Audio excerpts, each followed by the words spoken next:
कहानी एक ऐसे करोड़पति लड़के की है जिसने सिर्फ अपने दादाजी को खुश करने के लिए एक लड़की को पैसे देकर अपनी गर्लफ्रेंड बनाया। लेकिन धीरे धीरे दोनों के बीच जो हुआ वो किसी फिल्म से कम नहीं था। दोस्तों, किस्सा कहानी में आपका स्वागत है। मैं हूं मान सिंह और आइए मैं एक इंटरेस्टिंग कहानी आपको आज सुनाता हूं। बस आपसे एक रिक्वेस्ट है, चैनल को सब्सक्राइब जरूर कर लीजिएगा। तो आइए मैं स्टार्ट करता हूँ। मुंबई, वो शहर जहाँ हर दिन करोड़ों के सौदे होते हैं। उसी शहर के सबसे पॉश इलाके में लगभग 50 मंजिला एक आलीशान इमारत खड़ी थी। उस इमारत के सबसे ऊपर सुनहरे अक्षरों में लिखा था कपूर ग्लोबल कॉरपोरेशन।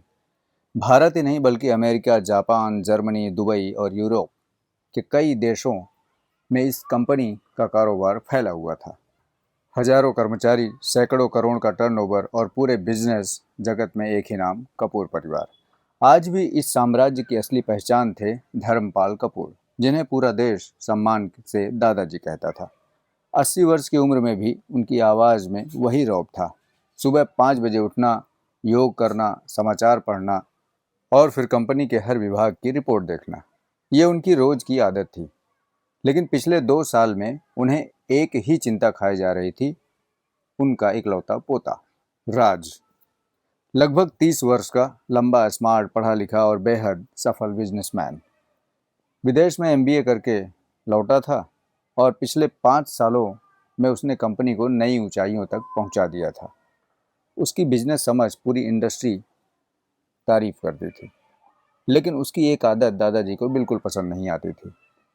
वो शादी के नाम से भागता था। रविवार की शाम मुंबई के एक 7 स्टार होटल में डिनर रखा गया था। सामने देश के मशहूर उद्योगपति मित्तल परिवार बैठा हुआ था। उनकी बेटी सान्या विदेश से पढ़कर आई थी। दोनों परिवार चाहते थे राज और सान्या एक दूसरे को जाने, और दादाजी मुस्कुरा रहे थे। उन्हें पूरा विश्वास था कि इस बार बात बन जाएगी। लेकिन राज का इरादा कुछ और ही था। वेटर जैसे ही मेन्यू लेकर आता है, राज ने मुस्कुराकर बोला, वैसे मुझे एक बात पहले ही बता देनी चाहिए। सान्या ने पूछा, हाँ बोलो। राज बोलता है, मैं रोज सुबह 4 बजे उठकर मैराथन दौड़ता हूँ और मेरी पत्नी को भी मेरे साथ रोज लगभग उतना ही दौड़ना पड़ेगा। सान्या का चेहरा उतर गया। सान्या बोलती है, कितना दौड़ना पड़ेगा?" राज गंभीर चेहरा बनाकर बोलता है, वैसे मैं 4 किलोमीटर वार्म अप करता हूँ, उसके बाद फिर लगभग 15 किलोमीटर और समझ लो, तो यानी 20 किलोमीटर के आसपास। हाँ, शादी के बाद चीनी, नमक, चाय, कॉफ़ी ये सब भी बंद। मैं सिर्फ उबली हुई सब्जियां खाता हूँ। सामने बैठे सान्या के पिता ने पानी का गिलास नीचे रख दिया। डिनर खत्म होने के पहले ही रिश्ता भी खत्म हो गया। दादाजी समझ गए थे, राज ने जानबूझकर ये सब किया हुआ है। अब उनका गुस्सा फूटता है। रात को जैसे ही दोनों घर पहुंचते हैं, दादाजी ने अपनी छड़ी जमीन पर टिकाई। राज राज मुस्कुराते हुए उनके सामने आकर बैठ गया। जी दादाजी, तुम चाहते क्या हो? राज हंसकर बोलता है, दादाजी, अभी मेरी शादी की उम्र ही क्या है, बस 30 साल। दादाजी ने घूर कर बोला, 30 साल तुम्हारे हिसाब से ज़्यादा लग रहे हैं क्या? तो क्या तुम्हारे हिसाब से कम है? हाँ दादाजी, मेरे हिसाब से तो अभी मतलब 30 साल बहुत ही कम है। दादाजी थोड़ी देर चुप रहते हैं, फिर बोलते हैं, पिछले 1.5 साल में मैंने तुम्हें 12 लड़कियों से मिलाया। हर बार तुम कोई ना कोई नया बहाना बना देते हो। अब बहुत हो गया। दादाजी उंगली उठाकर बोलते हैं, आज से ठीक 1 महीने के अंदर, अगर इस 1 महीने में तुमने खुद के लिए किसी लड़की को पसंद करके मुझे नहीं मिलाया, तो अगले महीने मैं जिस लड़की का नाम तय करूंगा उसी से तुम्हारी शादी होगी। पूरे घर में सन्नाटा छा गया। राज पहली बार दादाजी के चेहरे पर इतना गुस्सा देख रहा था। अगले दिन राज अपने सबसे अच्छे फ्रेंड विक्रम के साथ एक कैफे में बैठा हुआ था। राज ने सारी बात बताई। विक्रम हंसते हंसते बोला, यार तू तो गया, तू शादी से नहीं जिम्मेदारी से डरता है वैसे। राज ने कॉफ़ी का कप रखते हुए बोला, मुझे अभी शादी नहीं करनी यार, लेकिन दादाजी को कैसे रोकूं? विक्रम कुछ देर सोचता रहा, फिर बोलता है, फिर एक आइडिया है। राज बोलता है, क्या? कुछ महीनों के लिए एक नकली गर्लफ्रेंड बना ले। राज शॉक हुआ, क्या मतलब? अरे मतलब किसी लड़की को कॉन्ट्रैक्ट पे रख ले और दादाजी से मिलवा लो, और जब उनका गुस्सा शांत हो जाए तब दोनों ब्रेकअप का नाटक कर लेना। राज कुछ सेकंड तक उसे देखता रहा, फिर अचानक मुस्कुराने लगा, यार ये आइडिया वैसे बुरा नहीं है। उसी शाम शहर के दूसरे हिस्से में एक छोटे से क्लब में लगभग 25 साल की लड़की बच्चों को डांस सिखा रही थी। उसका नाम था रिया। रिया एक मिडिल क्लास फैमिली से थी। सुबह बच्चों को डांस सिखाती, शाम को एक इवेंट कंपनी में पार्ट टाइम जॉब करती और अपने बीमार पिता की दवाइयों का खर्च भी वही उठाती थी। उसके चेहरे पर हमेशा मुस्कुराहट ही रहती थी, लेकिन उसकी ज़िंदगी संघर्षों से भरी थी। उसे नहीं पता था कि अगले 24 घंटे में उसकी मुलाकात एक ऐसे इंसान से होने वाली है जो पहले उसके लिए सिर्फ एक डील होगी। अगले दिन राज अपने दोस्त विक्रम की बताई हुई बात पर गंभीरता से सोच रहा था। उसे ये आइडिया पहले तो अजीब लगा था, लेकिन दादाजी का 1 महीने वाला अल्टीमेटम उसके दिमाग में लगातार घूम रहा था। अगर इस बार भी कोई बहाना बनाया तो दादाजी सच में मेरी शादी किसी और से करवा ही देंगे। इसी बात से राज डरा हुआ था। कुछ ही दिनों की तो एक्टिंग है। राज ये बात सोचकर एक गहरी सांस लेता है। उसे क्या पता था कि ये एक्टिंग आगे चलकर कितनी भारी पड़ने वाली है। शाम के लगभग 5 बजे थे। राज एक 5 स्टार होटल में विक्रम के साथ वेट कर रहा था। विक्रम बोलता है, मैं एक लड़की को जानता हूँ, बहुत समझदार है, पैसे की ज़रूरत भी है उसे, नीडी है। अगर वो तैयार हो गई तो समझ ले तेरा काम हो जाएगा। कुछ देर बाद दरवाज़ा खुलता है। सफ़ेद कुर्ती नीली जीन्स पहने एक लड़की अंदर आती है। चेहरे पर सादगी, आंखों में आत्मविश्वास और होठों पर हल्की सी मुस्कान। विक्रम खड़ा होता है। राज, मिलो, ये है रिया। रिया ने हेलो बोला। राज भी मुस्कुराकर हेलो बोलता है। तीनों बैठते हैं। कुछ पल तक हल्की फुल्की बातें होती हैं, फिर राज ने सीधे मुद्दे पर आते हुए कहा, रिया, मुझे तुम्हारी हेल्प चाहिए। रिया मुस्कुराती है, कैसी हेल्प?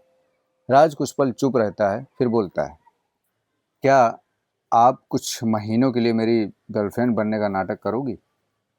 रिया के हाथ में पकड़ा कॉफ़ी का कप वहीं रुक गया। क्या? विक्रम हंस पड़ा। अरे पहले पूरी बात तो सुन लो। राज ने पूरी कहानी बता दी। दादाजी, शादी, 1 महीने की चेतावनी और नकली गर्लफ्रेंड वाला प्लान। रिया कुछ देर तक दोनों को देखती रहती है, फिर अचानक हंसने लगती है। आप लोग मजाक तो नहीं कर रहे हो? नहीं, राज सीरियस होकर बोलता है, मैं इस काम के बदले आपको अच्छी रकम दूंगा। रिया का चेहरा अचानक सीरियस हो जाता है। बट सॉरी, मैं ऐसी लड़की नहीं हूँ। राज तुरंत बोलता है, मैं तुम्हारी रिस्पेक्ट करता हूँ और ना तुम्हें मतलब खरीदने की कोशिश कर रहा हूँ, बस कुछ महीनों के लिए एक्टिंग करनी है और प्लीज़ हेल्प मी। उसके बाद हम दोनों अपनी अपनी ज़िंदगी वापस जैसे हैं वैसे रहेंगे। रिया कुछ देर सोचती है। उसे अपने पिता की दवाइयों का बिल याद आता है, घर का किराया याद आया, छोटे भाई की कॉलेज फीस याद आई। उसने धीरे से पूछा, अगर मैं मना कर दूं? राज मुस्कुराया, तो मैं आपका फैसला मान लूंगा। उसकी बात में कोई ज़बरदस्ती नहीं थी। यही बात रिया को अच्छी लगने लगी। कुछ देर सोचने के बाद उसने कहा, मेरी भी कुछ शर्तें होंगी। राज हंसता है और बोलता है, बोलिए। रिया थोड़ी देर सोचती है और फिर एक एक शब्द सोचकर बोलती है। पहली बात, हमारे बीच सिर्फ एक प्रोफेशनल डील होगी। एंड दूसरी, मेरी इज्जत और मेरी फैमिली के बारे में कोई झूठ नहीं बोला जाएगा। तीसरी, अगर मुझे कभी लगा कि ये सब गलत ट्रैक पे जा रहा है तो मैं उसी दिन ये डील ख़त्म कर दूंगी। राज ने बिना सोचे समझे हाँ बोल दिया। हाँ, एक और चौथी। रिया हंसती है, आप मुझे मैडम या गर्लफ्रेंड नहीं, सिर्फ रिया कहेंगे। राज हंसता है, विक्रम भी हंसता है और डील कंफर्म हो जाती है। अब शुरू सबसे मज़ेदार तैयारी की होती है। राज और रिया रोज मिले, कॉफ़ी शॉप, पार्क, रेस्टोरेंट। दोनों सीख रहे थे कि एक दूसरे के सामने कैसे पेश आना है। राज पूछता है, तुम्हारा फेवरेट कलर कौन सा है? तो वो बताती है नीला। फेवरेट खाना? राजमा चावल। सबसे बड़ा डर? अपने परिवार को खो देना। अब राज को रिया की हर छोटी बड़ी बात याद करनी थी, क्योंकि दादाजी कोई भी सवाल पूछ सकते थे। रिया भी राज से सवाल करती, आपको गुस्सा कब आता है? आप झूठ कब बोलते हो? तो रिया ये सब चीज़ें पूछती है। मतलब अभी हम दोनों जो कर रहे हैं। राज हंस पड़ा ये सुनकर। वो अलग बात है, दोनों की हंसी पूरे कैफे में गूंज गई। उन्हें एहसास ही नहीं हुआ कि इस नकली रिश्ते में असली दोस्ती जन्म लेने लगी थी। अब दोनों दादाजी से मिलते हैं। राज रिया को लेकर कपूर हाउस पहुंचा। लगभग 10,000 वर्ग फुट फैला ये बंगला किसी महल से कम नहीं था। रिया ने धीरे से देखा और बोला, इतना बड़ा घर मैंने सिर्फ फिल्मों में देखा है। राज हंसता है, डर रही हो? रिया ने सिर हिलाया, थोड़ा। उसी समय दादाजी सीढ़ियों से नीचे उतरते आए। उनकी नज़र सबसे पहले रिया पर पड़ी। रिया तुरंत आगे बढ़ी और दादाजी के पैर छुए। दादाजी कुछ पल के लिए ठिठक गए। उन्होंने उसके सिर पर हाथ रखा। खुश रहो बेटी। राज हैरान था, दादाजी किसी भी लड़की से पहली मुलाकात में इतने ईजी तरीके से कभी पेश नहीं आए थे। डाइनिंग टेबल पर सब साथ बैठे थे। दादाजी ने रिया से पूछा, बेटी खाना बनाना आता है? रिया जो है मुस्कुराती है, दादाजी अगर मैं अच्छा ना बना पाऊँ तो प्लीज़ डांटिएगा मत। दादाजी जोर से हंस पड़ते हैं। गलतियाँ करने वालों को नहीं डांटता, गलती छिपाने वालों को डांटता हूँ मैं। रिया ने तुरंत कहा, तो फिर मैं कभी आपसे झूठ नहीं बोलूँगी। ये सुनकर दादाजी की आंखों में एक अलग ही अपनापन आ गया। उन्होंने पहली बार मन ही मन सोचा, ये लड़की मेरे घर की बहू बने तो कितना अच्छा होगा। उधर राज चैन की सांस ले रहा था। उसे लगा उसका प्लान सक्सेस हो गया है। लेकिन उसे नहीं पता था कि ये सिर्फ एक शुरुआत थी और कहीं दूर रिया की जिंदगी में पहले से मौजूद एक शख्स, अमन, भी धीरे धीरे इस कहानी का हिस्सा बनने वाला था। अब रिया के जाने के बाद दादाजी काफ़ी देर तक मुस्कुराते रहे। उन्होंने अपनी पुरानी डायरी निकाली जिसमें वो परिवार के बारे में छोटी छोटी बातें लिखा करते थे। उन्होंने एक पन्ने पर लिखा, आज पहली बार राज किसी ऐसी लड़की को घर लाया जिसकी आंखों में लालच नहीं, संस्कार दिखाई दिए। दादाजी की आंखों में वर्षों बाद एक अलग ही चमक थी। उधर राज अपने कमरे में बैठा था। उसे डर लग रहा था कि उसका प्लान बिल्कुल सही दिशा में तो जा रहा है, लेकिन कल को क्या होगा, कहीं कुछ गड़बड़ ना हो। उसने मोबाइल निकाला और रिया को मैसेज किया, आज का काम शानदार रहा, दादाजी बहुत हैप्पी हैं। कुछ सेकंड बाद रिया का जवाब आया, काम अच्छा हुआ, लेकिन याद रखिए ये सिर्फ एक डील है। राज हंसता है, हाँ हाँ ऑफ कोर्स ये डील है। लेकिन शायद उसके दिल ने पहली बार इस बात से सहमति नहीं बताई, न जताई। नेक्स्ट डे रिया अपने डांस स्टूडियो में बच्चों को सिखा रही थी। क्लास खत्म होते ही बाहर एक पुरानी मोटरसाइकिल आकर रुकी। उस पर बैठा था अमन। नॉर्मल कपड़े, चेहरे पर सच्ची मुस्कान और आंखों में अपनापन। अमन बचपन से रिया का दोस्त था। दोनों एक ही मोहल्ले में बड़े हुए थे। रिया के पिता की तबीयत खराब होने के बाद अमन ही अक्सर दवाइयाँ लाता, बिजली का बिल भरता या घर का छोटा मोटा सारा काम वही करता। रिया मुस्कुराकर बोली, आज फिर बिना बताया गए तुम? अमन हंसते हुए बोलता है, आंटी ने फ़ोन किया था, गैस सिलेंडर खत्म हो गया शायद, वही फिल करवाने आया हूँ। रिया ने प्यार से कहा, तुम न होते तो पता नहीं क्या मैं करती। अमन ने मजाक में जवाब दिया, फिर किसी अमीर लड़के को ढूंढ लेती और क्या। दोनों हंस पड़ते हैं। दूर खड़ा राज ये सब देख रहा था। वो रिया को लेने आया था, लेकिन उसकी नज़र सबसे पहले अमन पर पड़ी। राज ने पहली बार ये फील किया कि रिया किसी और के साथ इतनी खुलकर हंस भी सकती है। उसके अंदर एक अजीब सी बेचैनी हुई। गाड़ी में बैठते ही राज ने सामान्य तरीके से अपने आप को दिखाने की कोशिश की। वैसे वो लड़का कौन था? रिया ने सहजता से बोला, अमन, बचपन का दोस्त है मेरा। जब पापा बीमार हुए थे तब उसी ने बहुत मदद की थी। राज ने खिड़की के बाहर देखते हुए बोला, काफ़ी क्लोज लगता है। रिया मुस्कुरा देती है, हाँ, अपने लोगों से दूरियां नहीं रखी जाती। राज ने कोई जवाब नहीं दिया, लेकिन पूरे रास्ते वो चुप रहा। रिया ने पहली बार महसूस किया कि आज राज कुछ बदला बदला लग रहा है। उधर कपूर हाउस में दादाजी रोज रिया के बारे में पूछने लगे। आज रिया ने खाना खाया होगा, उसके पापा कैसे हैं, उसे घर बुलाओ ना। एक दिन उन्होंने खुद रिया को फ़ोन किया, बेटा, आज संडे है, अगर समय हो तो दोपहर का खाना हमारे साथ खा लो। रिया पहले तो झिझकी, लेकिन दादाजी का अपनापन देखकर मना नहीं कर पाई। दोपहर में वो घर आ गई। आज दादाजी ने खुद उसके लिए उसकी पसंद का राजमा चावल बनवाया था। रिया की आंखें भर आई और वो बोलती है, दादाजी, इतना सब क्यों? दादाजी हंसते हुए बोले, बेटियां जब घर आती हैं तो उनकी पसंद का खाना ही बनता है। ये सुनकर रिया कुछ पल के लिए चुप हो गई। उसे अपने दिवंगत दादाजी की याद आ गई। दादाजी और रिया को साथ हंसते हुए देखकर राज के चेहरे पर भी मुस्कान थी। लेकिन जब रिया वापस जाने लगी तभी अमन उसे लेने आ गया। अमन ने कहा, चलो, रास्ते में अंकल की दवा भी ले लेंगे। रिया तुरंत उसके साथ चली गई। राज दूर खड़ा दोनों को जाता हुआ देखता रहा। उस रात उसे नींद नहीं आई। बार बार वही दृश्य उसकी आंखों के सामने आ रहा था। रिया अमन के साथ हंस रही है, रिया अमन के साथ जा रही है। वो खुद से बोला, वैसे मुझे क्या फ़र्क पड़ता है, ये तो सिर्फ एक कॉन्ट्रैक्ट है। लेकिन अगले ही पल उसके दिल ने जवाब दिया, अगर सिर्फ कॉन्ट्रैक्ट होता तो आज इतना दर्द क्यों हो रहा है? अगले दिन राज ने रिया से कहा, आज ऑफिस मत जाओ। रिया ने पूछा, क्यों? मैंने सोचा हम दोनों कहीं कॉफ़ी पीने चलते हैं। रिया हंसती है, लेकिन आज मुझे छुट्टी नहीं है और पापा को डॉक्टर के पास भी ले जाना है। राज ने तुरंत कहा, मैं चलूं?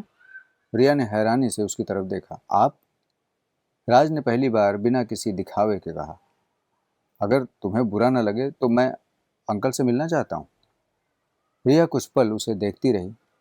उसे पहली बार महसूस हुआ कि राज अब पहले जैसा नहीं रहा। उसकी बातों में बनावटीपन कम और अपनापन ज़्यादा झलकने लगा।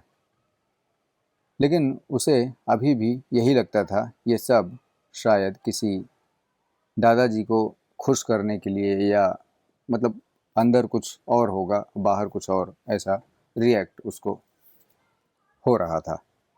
उसे कहाँ पता था कि जिस नकली रिश्ते की शुरुआत पैसों से हुई थी, उसमें अब दिल शामिल होने लगा था। और जब दिल किसी रिश्ते में शामिल हो जाए तो हर सौदा और हर कॉन्ट्रैक्ट धीरे धीरे अपनी अहमियत खो देता है। अगली सुबह पहली बार राज अपनी किसी बिजनेस मीटिंग में नहीं गया। उसने अपने सेक्रेटरी को फ़ोन करके पूरे दिन की मीटिंग रद्द कर दी। सर, सिंगापुर वाले क्लाइंट का क्या करें? कल कर देना। लेकिन सर, ये बहुत बड़ी डील है। राज कुछ पल चुप रहा, फिर बोलता है, डील फिर हो जाएगी, लेकिन आज मुझे कहीं और जाना है। फ़ोन काट दिया। राज खुद भी हैरान था। जिस इंसान के लिए कंपनी सबसे पहले आती थी, आज वही एक लड़की के लिए करोड़ों की मीटिंग छोड़ रहा था। दोपहर के लगभग 12 बजे राज अपनी महंगी कार लेकर रिया के घर पहुंचा। रिया का घर किसी आलीशान बंगले जैसा नहीं था। एक छोटा सा 2 कमरों का मकान। आंगन में तुलसी का पेड़, दीवारों पर पुरानी पुताई और दरवाजे पर लगी भगवान कृष्ण की छोटी सी फोटो। राज पहली बार ऐसी जगह आया था। रिया ने दरवाज़ा खोला, आप? वह मैं अंकल से मिलने आया हूँ। रिया शौक थी, आपने आने की क्या ज़रूरत थी? राज हंसता है। शायद दोस्त होने की। रिया कुछ नहीं बोलती है, उसे अंदर लेकर जाती है। रिया के पिता बिस्तर पर बैठे थे। वो मुस्कुराते हैं। आओ बेटा। राज ने झुककर उनके पैर छुए। रिया और उसके पिता दोनों हैरान रह गए। इतने बड़े उद्योगपति का पोता इतना विनम्र। रिया के पिता बोले, बेटा भगवान तुम्हें हमेशा खुश रखे। राज मुस्कुरा दिया। उसी समय रिया रसोई में चली गई और कुछ देर बाद वो स्टील की ट्रे में चाय और घर पर बने कुछ नमकीन टाइप का लेकर के आती है। राज पहले नमकीन खाता है और फिर चाय पीता है। वाह, इतने टेस्टी स्नैक्स तो मैंने पहले कभी नहीं खाए थे। रिया हंस पड़ती है। ये मैंने नहीं, पापा ने बनाए हैं। राज ने आश्चर्य से पूछा, अंकल आप खाना भी बनाते हैं? उन्होंने मुस्कुरा कर कहा, जब बेटी छोटी थी तब उसकी माँ चल गई थी, तभी से सीखना पड़ा। राज चुप हो गया। उसे पहली बार एहसास हुआ कि पैसा हर कमी पूरी नहीं कर सकता। इवनिंग में अमन आया। उसके हाथ में दवाइयों का पैकेट था। अंकल, डॉक्टर ने ये नई दवा लिखी है। उसने राज को देखा, हल्की सी मुस्कान दी। नमस्ते। राज ने भी जवाब दिया। कुछ देर बाद अमन बाहर निकल गया। राज भी उसके पीछे चला गया। गली के मोड़ पर दोनों कुछ पल चुप खड़े रहे। फिर अमन बोला, आप रिया से प्यार करते हो? राज एकदम चौंक गया। क्या? अमन हंसता है। आपके चेहरे पर लिखा है। राज ने पहली बार किसी से झूठ नहीं बोला। शायद। अमन ने आसमान की तरफ देखा। मैं भी करता हूँ। राज की आंखें चमक उठी और उसकी तरफ उठी, लेकिन अमन मुस्कुराया। प्यार का मतलब सिर्फ किसी को पा लेना नहीं होता। रिया खुश रहे, बस मेरे लिए वही काफ़ी है। राज पहली बार अमन का सम्मान करता है। उधर कपूर हाउस में दादाजी पुराने एल्बम देख रहे थे। उन्होंने अपने बेटे और बहू की तस्वीर देखी। फिर धीरे से बोला, काश ये घर फिर से हंसी से भर जाए। उसी समय उन्होंने राज और रिया की एक साथ खींची हुई तस्वीर देखी। वो मुस्कुराए। ये लड़की इस घर की रौनक बनेगी। अगले दिन राज और रिया एक अनाथालय गए। वहाँ बच्चों के साथ रिया खेल रही थी। राज दूर खड़ा देख रहा था। एक छोटी बच्ची दौड़कर रिया से लिपट गई। रिया ने उसे गोद में उठा लिया। उस पल राज को पहली बार लगा, अगर कभी रिया मेरी ज़िंदगी से चली गई तो शायद मैं फिर कभी पहले जैसे नहीं रह पाऊंगा। वो खुद अपने इस एहसास से डर गया। रात को रिया अपनी बालकनी में बैठी थी। एक तरफ अमन, जो बचपन से उसके हर दुख में साथ खड़ा रहा। दूसरी तरफ राज, जो पहले सिर्फ एक डील था, लेकिन अब हर दिन बदल रहा था। रिया ने खुद से पूछा, क्या सच में इंसान बदल सकता है, या मैं सिर्फ इस रिश्ते की आदत बनती जा रही हूँ? उसके पास कोई जवाब नहीं था, लेकिन दिल में पहली बार हलचल ज़रूर थी। उधर राज अपने कमरे में बैठा। वो कॉन्ट्रैक्ट देख रहा था जिस पर रिया ने साइन किए थे। उसने धीरे से वो कागज़ फाड़ दिया। फिर खुद से बोला, अब मुझे किसी कॉन्ट्रैक्ट की ज़रूरत नहीं, क्योंकि मैं सच में रिया से प्यार करने लगा हूँ। लेकिन उसे नहीं पता था कि अगले ही दिन रिया एक ऐसा फ़ैसला लेने वाली है जो तीनों की ज़िंदगी हमेशा के लिए बदल देगा।